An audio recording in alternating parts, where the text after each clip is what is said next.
Assalamualaikum warahmatullahi wabarakatuh. Selamat pagi pemirsa. Halo Anita, selamat pagi. Selamat pagi Kevin. Apa kabar hari ini, sehat ya? Sehat. Mengawali hari ini semoga tetap dalam kondisi yang fit karena masih awal tahun sebenarnya. Betul sekali, masih banyak resolusi ke depannya nih yang harus kita gapai gitu, jadi harus tetap semangat. Betul Apalagi ada sekali. informasi yang menarik dari kita tentunya. Dan pemirsa, selain 3 berita tadi, kami juga hadir dengan beragam informasi menarik lainnya. Bersama saya, Kevin Pakan. Dan saya Anita Dewi, inilah Lintas Ayus Pagi Selengkapnya.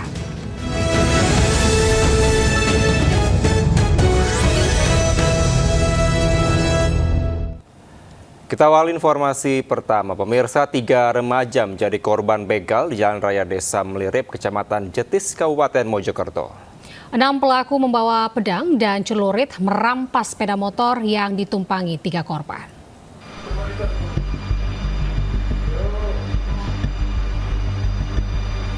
Aksi begal yang dilakukan 6 remaja bersenjata tajam di Jalan Raya Desa Melirip, Kecamatan Jetis, Kabupaten Mojokerto, Jawa Timur terekam CCTV. 6 pelaku mengejar 3 remaja yang mengendarai sepeda motor dari arah Melirip menuju kota Mojokerto. Saat di lokasi, ketiga korban yang diancam dengan senjata tajam langsung kabur meninggalkan sepeda motor. Akhirnya dengan leluasa para pelaku membawa kabur sepeda motor yang ditumpangi ketiga korban. Usai kejadian, ketiga pelaku langsung melaporkan aksi begal tersebut ke Polsek Jetis. Saya itu habis katakanlah istirahat. Tak ada suara rame-rame, saya bangun. Lah yang saya tahu terakhir itu mungkin pelakunya itu sudah lari bawa berang, buru naik sepeda. Dan selanjutnya saya nggak tahu. Karena di sini terbiasa suara anak bicara keras-keras, anak muda-muda. Jadi saya nggak tahu waktu itu ada curiga, ada begal ya. Saat ini kasus begal motor tersebut dalam penyelidikan tim Reskrim Polres Mojokerto Kota. Dari Kota Mojokerto, Jawa Timur, Solahuddin Ayus melaporkan. Modus baru pelaku pembegalan motor ditemukan oleh petugas Suramadu saat pemeriksaan rutin di jalur roda 2. Petugas temukan jebakan berupa bentangan benang nilon yang dipasang melintang setinggi leher pengendara motor.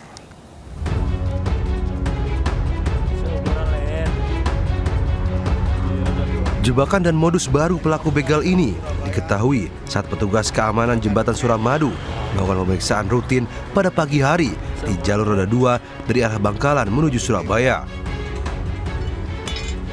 Mereka menemukan sejumlah benang nilon yang dipasang secara melintang di jalur ini dan diikat pada batang-batang besi pagar jembatan. Benang-benang nilon ini terpasang secara disengaja dan setinggi leher pengendara roda 2. Para petugas pun mengingatkan bahwa ini merupakan modus baru pelaku begal yang kemungkinan dipasang saat dini hari. Tak hanya berpotensi menjadi korban begal dengan resiko kehilangan kendaraan motornya, namun juga bisa menyebabkan pengendara terluka parah dan terjatuh sebelum motor mereka dibawa kabur pelaku. Tiket di jembatan Suramadu itu sangat mendukung karena secara tidak langsung ketika ada tiket tersebut tentunya itu kan ada penjagaan di sana sehingga kejadian seperti ini itu bisa diminimalisir. Para pengendara motor agar waspada saat melintasi jalur roda 2 di atas jembatan Suramadu. Dari Bangkalan, Madura, Taufik Syahrawi melaporkan. Pemirsa, seorang pria di Kabupaten Nganjuk, Jawa Timur ditangkap polisi karena melecehkan anak tirinya yang masih berusia 16 tahun. Ironisnya perbuatan bejat pelaku baru terungkap setelah korban hamil dan melahirkan.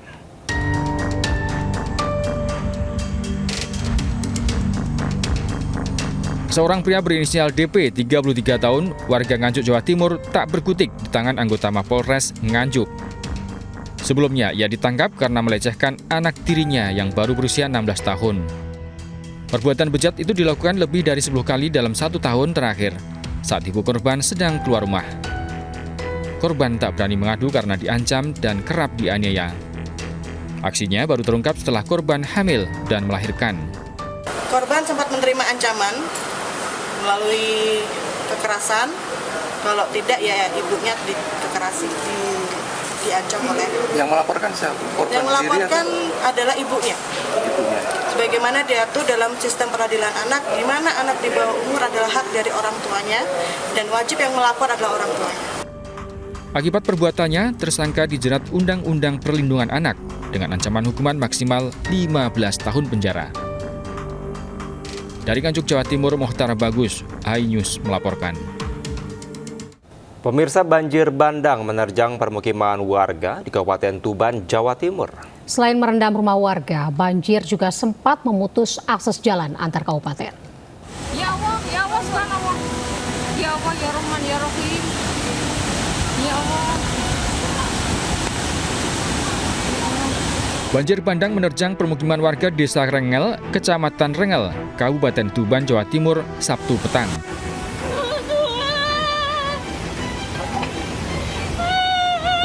Air bercampur material lumpur merendam sejumlah rumah, sekolah dasar, hingga pasar.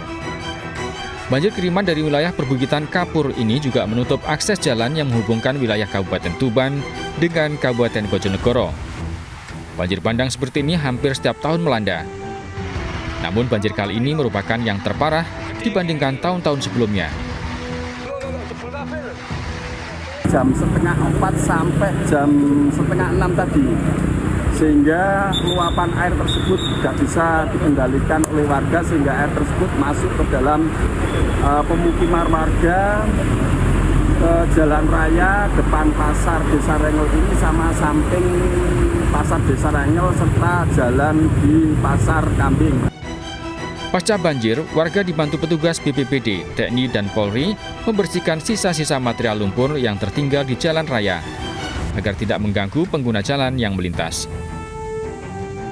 Dari Tuban, Jawa Timur, Pipit Wibawanto, iNews melaporkan.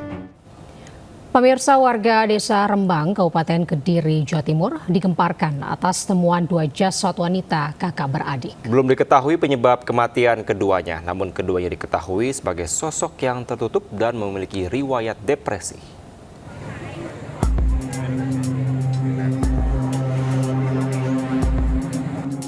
Warga Desa Rembang, Kecamatan Ngadiwulih, Kabupaten Kediri, Jawa Timur digegerkan dengan penemuan 2 jasad wanita di dalam rumah dengan kondisi sudah membusuk.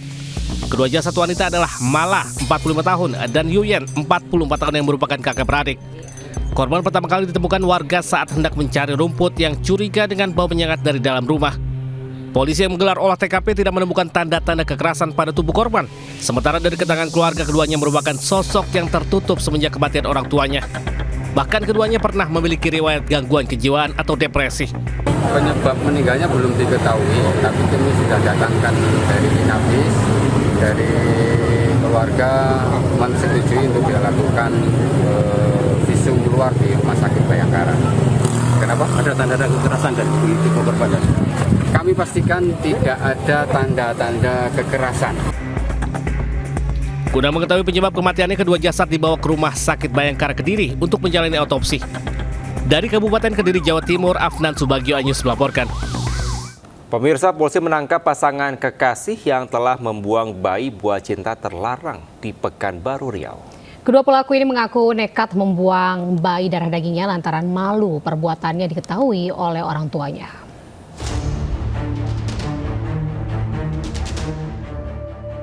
Dalam rekaman CCTV, terlihat pasangan kekasih membuang bayinya di depan sebuah sekolah dasar Al-Madinah, Jalan Ampi, Kelurahan Air Dingin, Kecamatan Bukit Raya, Kota Pekanbaru, Riau. Bayi malang tersebut baru saja dilahirkan oleh tersangka RF di rumah kosnya yang tak jauh dari sekolah tersebut. Warga menemukan bayi berjenis kelamin perempuan ini dan menyerahkannya ke sebuah klinik kesehatan untuk dirawat. Polisi akhirnya menangkap kedua pelaku, pasangan kekasih MFP, karyawan swalayan, dan RP, seorang mahasiswi. Modusnya, pelaku membuang bayi dengan memasukkannya ke dalam kotak kardus dan meletakkannya di sebuah sekolah. Tersangka mengaku bahwa bayi tersebut adalah anak hasil hubungan di luar nikah. Mereka nekat membuang bayi tersebut karena takut dan malu perbuatannya diketahui oleh orang tuanya. Polisi menyita barang bukti 1 helai spray, pakaian tersangka perempuan saat melahirkan, dan sebuah gunting yang digunakan untuk memotong plasenta. Motif dari tersangka yang melakukan pembuangan bayi ini ya, karena malu malu dia mempunyai anak hasil luar nikah, ya. Tambah lagi dari pihak laki-laki ia tidak mau bertanggung jawab atas kehadiran anaknya. Atas perbuatannya, kedua tersangka dijerat tentang Undang-Undang Perlindungan Anak dengan ancaman maksimal 5 tahun penjara. Dari Pekanbaru, Riau, Indra Yoserizal Ayus melaporkan. Kita ke informasi selanjutnya, pemirsa. Pengemudi mobil menjadi korban begal bersenjata tajam di tengah kemacetan jalan tol di kawasan Pelumpang, Tanjung Priok, Jakarta Utara. Atas kejadian tersebut, 2 pengemudi mobil mengalami luka akibat sabetan senjata tajam.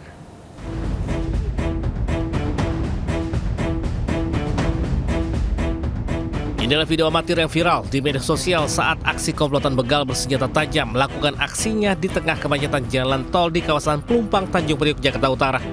Dalam aksinya, para pelaku menggunakan senjata tajam jenis celurit mengancam serta melukai korbannya. Akibat kejadian, 2 pengemudi mobil mengalami luka akibat sabetan senjata tajam. Sejumlah barang berharga seperti dokumen penting dan ponsel korban raib dikasak pelaku. Pelaku yang berjumlah 6 orang mengincar mobil yang terjebak macet yang membuka kacanya. Buntut viralnya video, petugas pun menangkap 1 pelaku beserta barang bukti senjata tajam jenis celurit. Jalanan mengarah masuk ke di tol Pelumpang mengalami kepadatan. Ya, sehingga ini dijadikan momentum bagi para pelaku untuk melakukan penyisiran dengan sasaran mobil yang kacanya terbuka. Lalu mereka mendatangi mobil itu dan melakukan pengancaman, kemudian merampas barang-barang milik korban. Pelaku disangkakan dengan pasal 365 KUHP, sementara polisi masih memburu sejumlah rekan pelaku yang buron. Dari Jakarta, Rizky Falufi Anyus melaporkan. Pemirsa, 4 pelaku dan penadah pencurian hewan ternak yang beraksi di wilayah Kabupaten Pandeglang dan juga Kabupaten Lebak diringkus. Dalam setahun, para pelaku telah mencuri kerbau sebanyak 6 ekor. Yang beli dari siapa? Dari Koko. Dari si Koko. Di si Koko beli berapa? 1. Kapan belinya? Polisi meringkus seorang pria penadah hewan curian di wilayah Kabupaten Pandeglang, Banten. Pelaku diringkus di sebuah kandang berikut barang bukti 1 ekor kerbau. Usai pengembangan, petugas meringkus 4 pelaku komplotan pencuri hewan ternak yang beraksi di wilayah Kabupaten Pandeglang dan Lebak. Sementara 1 pelaku lain yang terlibat buron. Diketahui dalam menjalankan aksinya, keempat pelaku berbagi peran, di mana 3 pelaku sebagai eksekutor sementara 1 orang sebagai penadah. Selama 1 tahun beraksi, para pelaku telah mencuri kerbau sebanyak 6 ekor. Di lapangan ya, jadi mereka mainnya tengah malam, mereka mengamati situasi di lapangan, kemudian apabila situasi dirasa aman, menghubungi rekan yang mengendarai R4 atau mobil. Kemudian langsung melakukan pencurian terhadap kerbau dengan cara apabila kerbau tersebut ada di kandang, mereka dengan sengaja merusak gembok maupun rantai kandang tersebut. Namun apabila kerbau tersebut berada di luar kandang, mereka langsung mengambil. Guna mempertanggungjawabkan perbuatannya, para pelaku kini mendekam di sel tahanan Mapolres Pandeglang dan diancam dengan pasal 363 KUHP dengan ancaman hukuman 7 tahun penjara. Dari Pandeglang, Banten, Iskandar Nasution Ayus melaporkan. Pemirsa, seorang oknum guru SMP digerebek warga diduga berbuat asusila dengan siswinya di Goa, Sulawesi Selatan. Rekaman video saat keduanya diamankan warga viral di media sosial.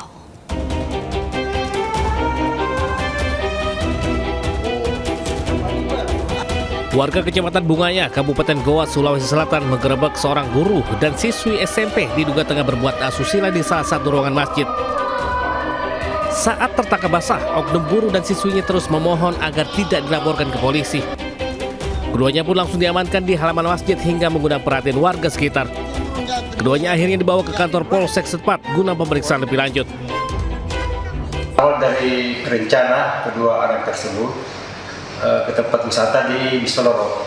Setelah dari perjalanan gerimis hujan informasi dari kedua anak tersebut, maka mereka singgah di masjid istirahat, kata informasi seperti itu. Kemudian didapat warga di dalam ruangan, namun kami amankan ke Polsek. Meski ditemukan berduaan di tempat yang tidak semestinya, keduanya mengaku tidak berbuat asusila. Kedua keluarga pun dipertemukan dan sepakat membahas masalah ini secara kekeluargaan. Dari Kabupaten Goa, Sulawesi Selatan, Bukma Anyus melaporkan. Pemirsa dan juga Kevin, kita ke informasi selanjutnya. Ini seorang oknum petugas kantor Kesyahbandaran Otoritas Pelabuhan atau KSOP todongkan pistol ke operator parkir keluar Pelabuhan Bakahuni. Ya, aksi koboi ini pemirsa viral di media sosial.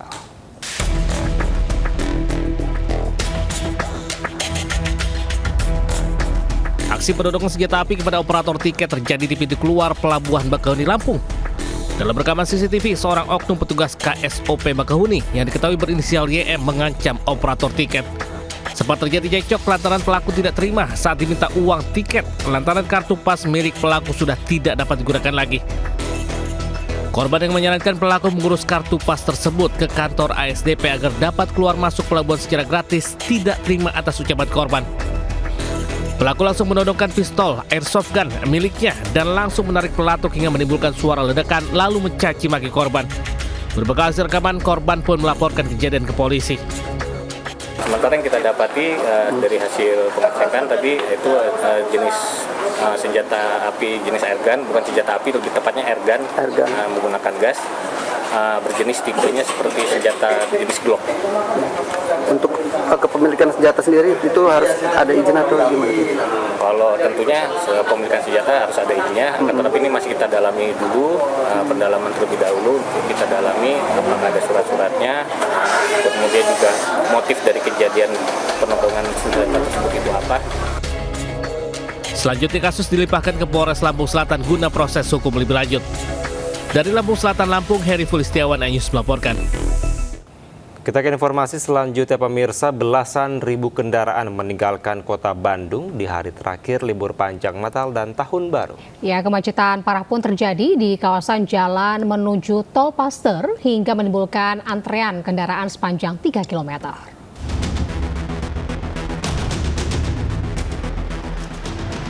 Memasuki hari terakhir libur panjang Natal dan Tahun Baru, belasan ribu wisatawan terus memadati jalan utama menuju area Tol Paster, Kota Bandung, Minggu siang. Banyaknya wisatawan yang hendak pulang ke kotanya masing-masing membuat kawasan Jalan Junjunan mengalami kemacetan. Selain itu, banyaknya wisatawan yang mampir ke sentra oleh-oleh di kawasan tersebut juga memperparah kepadatan kendaraan. Akibatnya penumpukan kendaraan terjadi di sepanjang 3 km, mulai dari Jalan Layang Profesor Kusuma Atmaja hingga Jalan Junjunan. Data Jasa Marga mencatat sebanyak 15.127 kendaraan masuk ke Tol Paster. Angka ini akan terus bertambah mengingat masih banyak kendaraan yang mengantri masuk ke Tol Paster.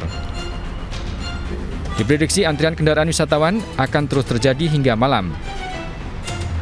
Dari Bandung, Jawa Barat, Irfan David, iNews melaporkan. Sementara pemirsa, hari terakhir libur panjang Natal dan Tahun Baru, kawasan Puncak Bogor yang masih dekat dengan ibu kota Jakarta masih ramai dengan wisatawan. Tercatat 500.000 wisatawan memadati kawasan Puncak selama masa liburan. Hari terakhir masa libur panjang Natal dan Tahun Baru, kawasan wisata Puncak masih ramai wisatawan. Tercatat sekitar 70.000 kendaraan melintas ke arah kawasan wisata Puncak. Meski begitu, pantauan udara menunjukkan arus lalu lintas di kawasan Simpang Gadok terpantau ramai lancar di kedua arahnya. Kasat Lantas Polres Bogor AKP Rizky Guntama menyebutkan, selama masa libur Nataru tercatat hampir 800.000 kendaraan melintas di Puncak. Sementara kendaraan yang masuk ke kawasan wisata Puncak sebanyak 500.000 kendaraan atau menurun dibandingkan tahun sebelumnya. Pengunjung di Puncak kurang lebih sampai 500.000 pengunjung di Puncak dari awal. Periode dari tanggal berapa itu? Dari tanggal 20 Desember sampai dengan 5 Januari saat ini. 500.000 pengunjung yang terdata di tempat-tempat wisata. Kemudian tapi yang naik turun mungkin lebih dari itu. Pemirsa, arus balik libur Nataru, lalu lintas di gerbang tol Cikampek Utama mengalami kenaikan yang signifikan. Hingga malam hari ini 29.000 lebih kendaraan melintasi gate Cikatama. Meski demikian, lalu lintas masih terpantau kondusif. Dan berikut laporan rekan Indra Setiabudi, M. Khairuddin dan juga Laksana. Ya pemirsa, dapat kami informasikan update terkini seputar Lalin arah balik di momen libur Natal dan Tahun Baru, yang mana pada hari ini merupakan hari terakhir libur panjang Nataru periode 2025. Saat ini jumlah pengendara yang melakukan arus balik dari Trans Jawa Palimanan menuju Jakarta melintasi gerbang tol Cikampek Utama ini sudah di angka 29.000 kendaraan, yang mana ini termasuk mengalami kenaikan cukup signifikan. Para pengendara melakukan kegiatan arus balik di akhir libur Nataru pada kali ini. Dan dapat kami informasikan juga terkait arah sebaliknya dari Cikampek menuju Palimanan juga terpantau sangat ramai lancar. Meskipun mengalami kenaikan yang cukup signifikan, Jasa Marga beserta kepolisian tidak memperlakukan sistem skema one way maupun juga kontraflow, yang mana masih dinilai sangat aman, kondusif, yang mana masyarakat ataupun pengendara masih bisa melajukan kendaraan di batas maksimal 80 hingga 100 km per jamnya. Dari Purwakarta, Jawa Barat, Ida Setiabudi Laksana, M. Koiridun, iNews melaporkan. Sementara arus balik di hari terakhir libur tahun baru dan libur sekolah, Stasiun Pasar Senen Jakarta Pusat ramai pemudik yang kembali ke Jakarta. Total sekitar 45.000 penumpang kembali ke Jakarta menggunakan transportasi kereta api. Dan berikut laporan rekan Irfan Hardiansyah dan Sadu Santo di Stasiun Pasar Senen. Ya pemirsa, hari terakhir libur Natal dan juga Tahun Baru 2025 serta libur sekolah di Stasiun Pasar Senen Jakarta Pusat ini diramaikan oleh sejumlah penumpang, baik yang baru saja tiba di Jakarta maupun yang hendak meninggalkan Jakarta. Untuk situasi terkini memang tidak begitu ramai jika dibandingkan dengan sore ataupun siang hari begitu, dan dari data yang kami peroleh dari Kepala Humas PT KAI Daob 1 Jakarta, Ikspan Henry Wintoko menyampaikan bahwa untuk kedatangan pada saat ini di wilayah Daob 1 Jakarta mencapai hampir lebih dari 45.000 kedatangan yang memang datang dari berbagai daerah. Selain diramaikan oleh penumpang yang memang baru saja tiba di Jakarta, begitu animo masyarakat untuk menggunakan moda transportasi kereta api masih terlihat tinggi, di mana untuk keberangkatan ataupun penumpang yang hendak melakukan keberangkatan pada saat ini lebih dari 25.000 penumpang dengan rincian yang akan berangkat dari Stasiun Gambir ini lebih dari 9.000 penumpang. Kemudian untuk yang berangkat dari Stasiun Pasar Senen sendiri ini mencapai lebih dari 17.000 penumpang. Pastikan barang bawaan Anda tetap aman dan juga tidak melebihi kapasitas yang memang sudah ditentukan oleh pihak PT KAI. Dari Jakarta, Irfan Hardiansyah, Sadu Santo, iNews melaporkan. Lonjakan pergerakan penumpang di Bandara Internasional Soekarno-Hatta terus berlangsung hingga hari Minggu malam. Intensitas kedatangan penumpang semakin tinggi, khususnya di Terminal 3 kedatangan domestik. Dan berikut laporan Aya Nufus dan Iriansyah Wahyudi dari Bandara Soekarno-Hatta. Ya pemirsa, hari Minggu ini diperkirakan akan menjadi hari terakhir bagi puncak arus balik di libur Natal dan juga Tahun Baru 2024-2025. Dan dari pantauan kami sejak Minggu sore terlihat khususnya di Terminal 3 Bandara Internasional Soekarno-Hatta ini terpantau cukup ramai kedatangan dari berbagai asal baik internasional maupun domestik. Dan berdasarkan data dari pihak bandara diperkirakan ini ada total sekitar 1.132 penerbangan yang terdiri dari kedatangan dan juga keberangkatan baik internasional maupun domestik dengan total penumpang sekitar 173.181 penumpang yang terbagi di Terminal 1, 2, dan juga 3. Sementara untuk di Terminal 3 sendiri dari data pihak bandara ini menunjukkan ada sekitar 87.920 penumpang dengan total 553 penerbangan yang hari ini direncanakan atau terjadwal di data pihak Bandara Internasional Soekarno-Hatta. Dan diperkirakan hari ini memang menjadi hari terakhir untuk puncak arus balik, dan rute penerbangan udara ini masih menjadi transportasi favorit bagi masyarakat Indonesia, terbukti dengan jumlah 2.646.276 penumpang pada periode 18 hingga 2 Januari 2025 yang sudah tercatat oleh pihak bandara. Sementara demikian dari Jakarta, saya Aya Nufus, Iriansyah Wahyudi, iNews melaporkan.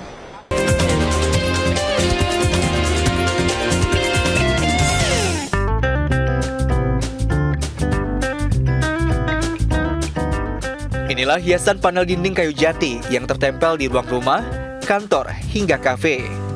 Namun siapa sangka jika panel dinding kayu ini hasil limbah kayu yang tak terpakai. Di tangan Dalikun, warga Dusun Mahitan, Borobudur, Magelang, Jawa Tengah, limbah kayu tersebut disulap menjadi beragam kerajinan panel dinding. Setiap hari, Dalikun bersama karyawannya membuat berbagai motif panel dinding. Untuk membuat papan panel kayu hanya perlu beberapa proses sederhana, namun membutuhkan ketelitian dan keterampilan. Pertama, kayu limbah dipilih yang bagus. Selanjutnya dipotong sesuai ukuran. Pada tahap akhir ditempel sesuai pola dan dihaluskan. Waktu itu karena kita juga nggak kerja, makanya kita untuk nganu kayu limbah, menggunakan kayu limbah biar jadi bisa dipakai, bukan untuk kayu bakar. Makanya kita bikin panel ini. Bikin panel ini nyatanya Pak, banyak orang pemesan gitu ya. Ini kesini mau lihat-lihat panel, lihat dari Facebook kelihatannya bagus, terus harganya murah. Mau lihat sendiri di tempat pabriknya, tempatnya bikin, biar harganya lebih murah gitu. Dalam memasarkan panel dinding, Dalikun memanfaatkan media sosial. Untuk satu potong panel dinding ukuran 18 x 49 cm dijual dengan harga Rp11.500. Dari Magelang, Jawa Tengah, Puji Hartono melaporkan. Kita ke informasi selanjutnya, pemirsa. Sebanyak 190 satuan pelayanan pemenuhan gizi atau SPPG mulai beroperasi untuk mengakomodir program makan bergizi gratis di Jakarta yang secara resmi dimulai 6 Januari 2025. Ya, benar sekali Kevin. Ini seperti apa persiapan pengolahan makan bergizi gratis ini? Dan berikut ini adalah laporan Amri Narida dan juga Eri Nugraha dari SPPG Pulau Gebang, Jakarta Timur. Ya pemirsa, program andalan pemerintah makan bergizi gratis akan dimulai serentak secara resmi pada tanggal 6 Januari 2025. Dan untuk mengakomodir program ini, lebih dari 190 SPPG ataupun juga dapur ini dioperasikan. Salah satunya adalah tempat kami melaporkan saat ini, yakni Dapur Mitra ataupun juga SPPG yang berlokasi di Pulau Gebang, Jakarta Timur, di mana sekarang sudah mulai dilakukan adanya persiapan seperti di sekitar saya ini. Ada sejumlah bahan-bahan makanan yang sedang dipersiapkan oleh relawan di sini. Ada sejumlah bahan makanan berupa wortel yang sedang dipotong-potong lalu juga sedang dikupas untuk nantinya diolah menjadi tumis wortel. Salah satu menu yang ada ataupun juga disajikan di SPPG ini. Selain dari wortel, juga terlihat ada tumpukan sayur tauge yang memang juga sudah mulai dipersiapkan begitu untuk nantinya diolah menjadi olahan sayur tauge yang menjadi salah satu menu yang melengkapi menu pada makan bergizi gratis hari Senin 6 Januari 2025. Nah, tentunya juga ada bahan-bahan lain yang sudah dipersiapkan. Ini di samping saya, ini adalah bahan berupa filet ikan dori. Nah, ini adalah filet ikan dori yang sedang dipersiapkan. Tadi ada proses freezing dan sekarang sedang dipersiapkan. Ini di belakang saya juga sedang dipersiapkan oleh relawan begitu. Jadi secara keseluruhan untuk menu yang diakomodir ataupun juga diproduksi di SPPD ini terdiri dari nasi putih, lalu juga olahan filet ikan dori, olahan sayur toge, dan juga tumis wortel tahu, dan juga ada satu buah berupa buah jeruk Medan. Di mana secara total SPPG ini memproduksi lebih dari 3.400 menu ataupun juga 3.400 porsi yang akan dibagikan kepada 20 tempat, yakni 13 sekolahan dan juga 7 posyandu pada 6 Januari 2025. Dari Jakarta, Amri Narida, Eri Nugraha, iNews melaporkan. Pemirsa, seekor buaya berukuran 3 meter muncul di saluran air di permukiman warga di Karawang, Jawa Barat. Karena khawatir membahayakan, warga kemudian beramai-ramai menangkap buaya tersebut.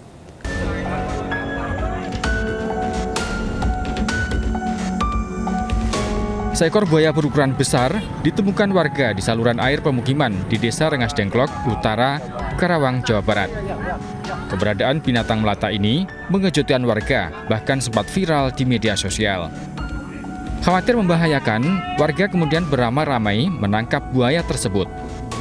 Buaya berukuran 3 meter dan berat 100 kg tersebut diduga lepas dari peternakan liar yang tidak terpantau pihak berwenang. Kemunculan buaya ini bukan kali pertama di lokasi yang sama. Jam 6. Terus? Lepas saya nggak tahu saya keberadaannya. Udah gitu di ini. Ada di Koco. Ada di Koco. Iya. Tapi itu jinak apa enggak sih? Jinak. Jinak ya. Terus diamankan sama siapa? Amankannya sama yang lihat. Oh gitu. Warga menduga masih ada buaya lain di sekitar lokasi. Warga pun berharap aparat berwenang melakukan penelusuran di area sekitar untuk memastikan tidak ada lagi buaya yang berkeliaran. Dari Karawang, Jawa Barat, Rudi Setiawan, iNews melaporkan.